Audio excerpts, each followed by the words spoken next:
Hi everyone, welcome to The Modern Spiritualist. My name is Raheem Nanos. I'm a tarot reader, manifestation coach, and shamanic practitioner.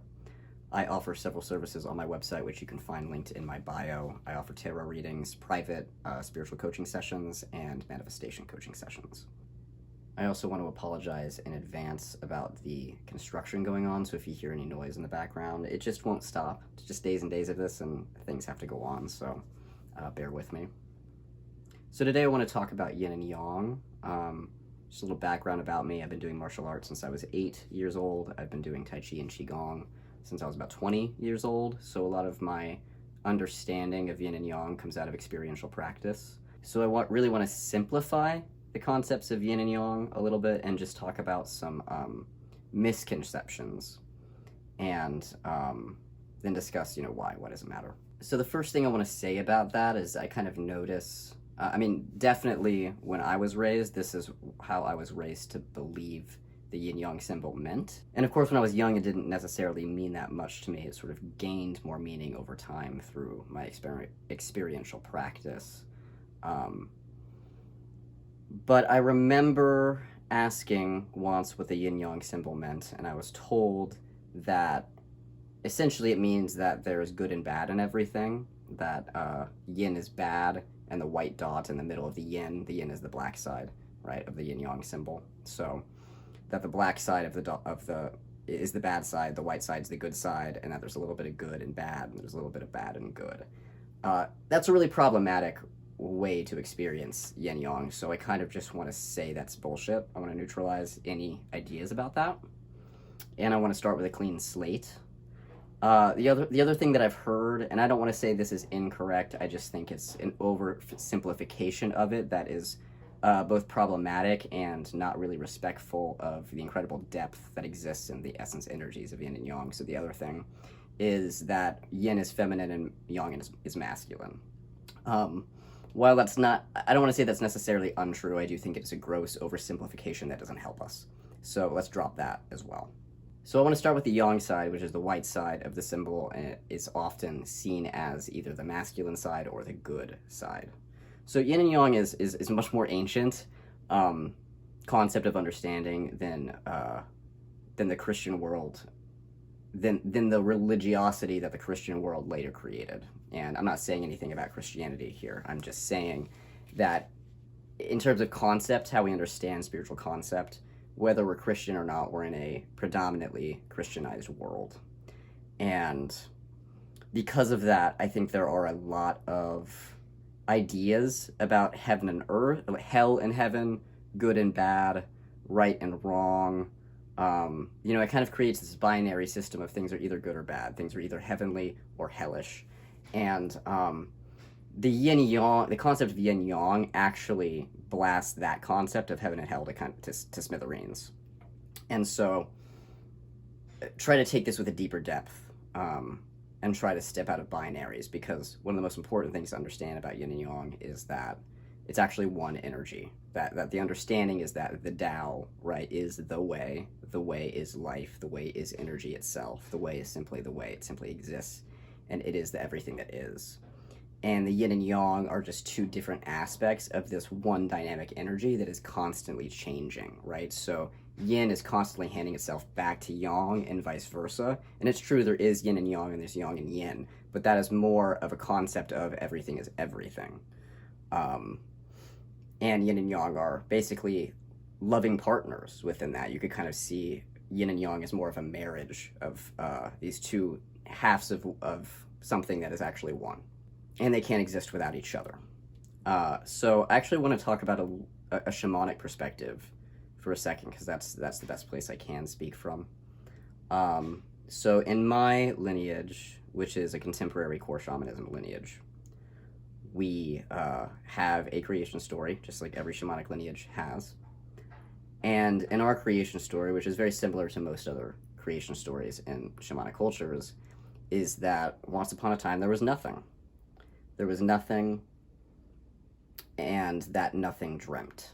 It's big, big dreaming. And from that dream came the first being, and this being was Grandfather Fire. So we can see grandfather fire as the yang energy in this. And so fire was the only thing that existed. So grandfather fire's first being came out of the nothingness, came out of the dreaming, right? And grandfather fire said, wow, I'm awesome. Look at me. I exist. I am the only one here. And grandfather fire blazed and blazed and blazed for a long time. And then eventually grandfather fire started to ebb, started to lose some of his vitality, some of his brilliance, some of his fiery explosiveness, some of his vibrance, and wonders why he's starting to fade. And it went on like that for a while. Grandfather fire kind of ebbing out and wondering why, and then getting really, really big again and vibrant again, and filling up all the space again, and finding himself grand, and then he'd start to ebb and flow again. And so grandfather fire is wondering why the hell this is happening to him, until he eventually realizes, wait, I'm not the only one that exists in the universe. There's somebody else here, and that being was grandmother ice. And grandmother ice and grandfather fire now have to live together as these two beings, these two enormous, powerful beings in this dreaming that came out of the nothing.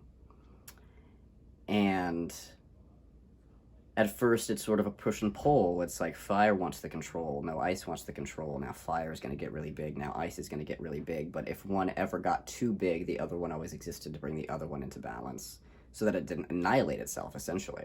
Because fire, unchecked, just blazes and blazes and blazes until it runs out of energy and it runs itself out. All yin with no yang, right, on the sort of ice side of this metaphor, will suffocate itself. And so eventually these two beings realized the deal. They realized that they needed each other. And they realized that this deep love actually existed within each other if they kind of stopped having egos about it, right? And decided that this was going to be a relationship. And so grandfather fire and grandmother ice found themselves. They found their balance in each other. They found love in each other. And they found the majesty that is possible in this dance that they have created together. So they dance and they dance and they dance. And from that, the 10,000 things came. We are the descendants of grandfather fire and grandmother ice. We all are, from this creation story perspective. I don't have to tell you that you need to believe in this. But like all story, I just want you to look into the metaphorical implications of what this creation story is trying to tell us about reality. And for me, that's the best way of actually understanding yin and yang and how they function, that they need each other, that they are two distinct expressions of oneness, of the great dreaming that we're all a part of. And that they need that love to be in right relationship with each other so that they can stay in balance. And so yang is the active side, the more active side of the yin-yang dichotomy. Paradoxical dichotomy because, again, they're one. And I want to keep coming back to this aspect of the fact that they're one. It's all good. It's just energy. And they're the two energies that we need in order to experience life as we know it or understand it. And so yang is the active side, is the doing. It's the manifestation of reality that you can see. There's movement in it, there's expression. Every time you leave the house, that's yang. You're going to go out and do something. You're leaving the comfort of your home, which is yin, to go out into the world and do something. It's this motion out. It's this expansion, right? In fact, to blast the divine, the masculine feminine aspect even further apart, conceptually, yin, actually, a great example of yin is pregnancy. It's this holding, right? This sort of respite, this rejuvenation, this under sort of creation that's happening that's like under wraps. It can't be seen, right? It's quiet, it's still, it's happening in this undercurrent that's being held. That's yin, this incubation period for a child to grow inside a womb. But childbirth itself, the baby entering the world, that's yang. That's a woman in yang. That's the child in an expression of yang. And so the problem that I have with the masculine feminine aspects is like claiming that that means all women are just yin and all men are just yang, when within ourselves there needs to be, for a balanced life, a dynamic balance of yin and yang energy that are freely flowing. And you can't do that very well if you have a lot of identifications with a certain thing because of your gender, because of your sex, because somebody told you this or that or whatever. So let's just neutralize this. This isn't gendered, okay? Yin and yang is in everything. It's in the masculine, it's in the feminine, both of them. So yang is the active side, and yin is the inactive side. Actually, I don't want to say inactive. I want to say maybe receptive side. And so while yin does tend to be associated with darkness and stillness and quiet, that's because it is. When we go to sleep, that's yin. It's a rejuvenation point.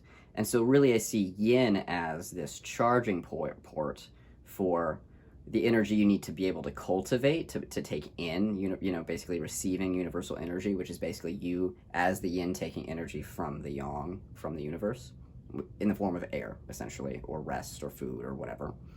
And then transforming that into yang, which is I now have the energy because I rested, because I ate, etc., because I thought about things, just let ideas flow. All of that is sort of yin cultivation, sort of this internal experiencing. Not that activity isn't happening, but it's not being expressed out into the world. It's just all internal. And so all of that stuff, the preparation, the rejuvenation, charging, cultivating energy, that is an activity of building energy, receiving energy, and allowing it to just build and build. And then on the other side of that, you go, okay, I fed myself, I drank water, I rested, I did all of the yin activities I needed to nourish myself. Now I have the energy, I have enough energy to move into a yang flow where I'm now expending energy, communicating, doing my job, talking to other people, expressing myself creatively, moving my body, dancing, whatever it is. All of that stuff is entirely dependent on how well you did in the yin phase of rejuvenating yourself, taking a step back, going into solitude, going into your own depths, going into a deep sleep. And so maybe another way that I could describe it is if we decided that the moon was primarily a yin energy and the sun was primarily a yang energy, it would make sense because the sun is just producing light all the time. And the moon, on the other side of that, is receiving that light and then reflecting that light. You see what I mean? So the reflection of the light could be considered yang, but the fact that the moon is not creating its own light, it is absorbing and then reflecting light from the sun. That's a good example of how yin operates. And at the same time, the moon is also always moving through phases of yin and yang. I mean, we can kind of see the new moon, right, where the moon is hidden as a yin phase, and the full moon, where it's fully expressive as a yang phase. And so you have essence energies that may be more or less yin or yang, that contain both of them, and then are also flowing through their day in a yin-yang titration, right? Flowing through yin, flowing through yang, and back out, and back in, and back out, and back in. And so, and it's all one, so it's all happening simultaneously. Yin and yang are happening simultaneously. There's just these different currents, these different charges, these different flows. Every time you breathe in, that's yin. Every time you breathe out, that's yang, right? So it's all constantly happening, and it's always in relationship with each other. And so if you as a person are in the right sort of dynamic balance with yourself, like you've got the right, for you, depending on who you are and your essence energies, you've got the right balance of yin and yang flow for you, you can tell because life starts to flow. It starts to work. There's a lot more focus. There's a lot more creativity. There's a lot more love. There's a lot more, synchronicities and miracles that can happen. Whereas if we're all yin all the time, we tend to stagnate. We tend to be in depression, which is kind of why I like to describe all yin as sort of this suffocation, because it just sort of stagnates in itself. It has no outlet for release, so the energy in the yin just builds and builds and builds and never releases, which is very, very depressing. It's very difficult to do anything if you have too much yin energy.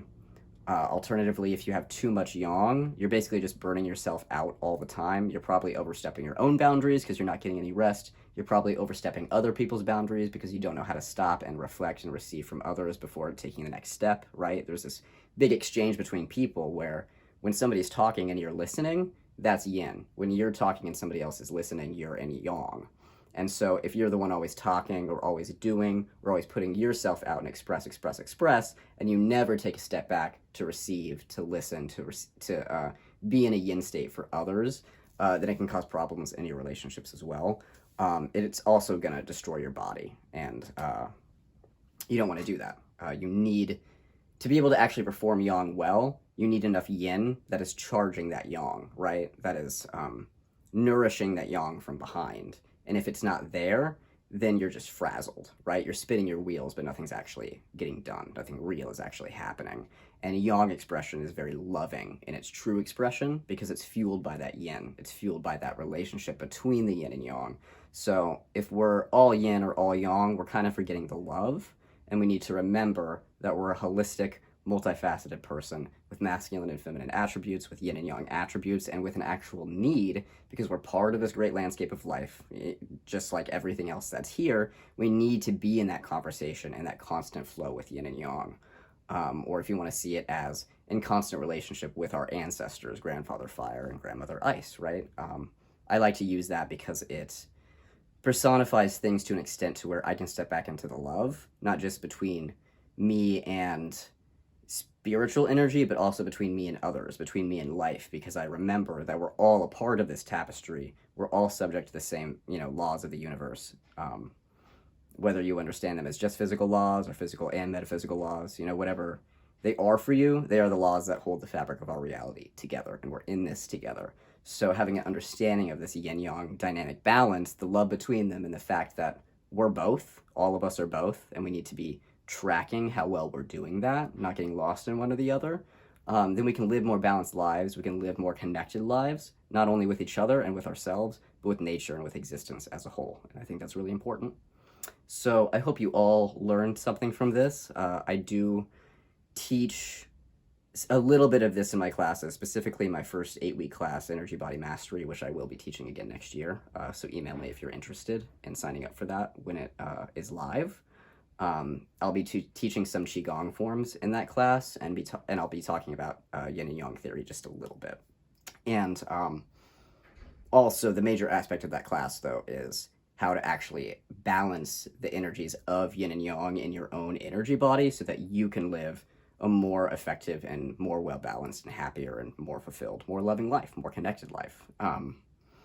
And so I actually think it's a life-changing 8-week program, and definitely is in alignment with everything I've already said about the yin and yang. And so if this kind of subject interests you, then please reach out to me, because there's actually a lot that I do conceptually and practically in terms of working with yin yang theory and experience. So thank you so much for your time, everyone. I hope you took something away from this video. If you did, let me know. Leave a comment below, leave a like, and I will see you guys next time.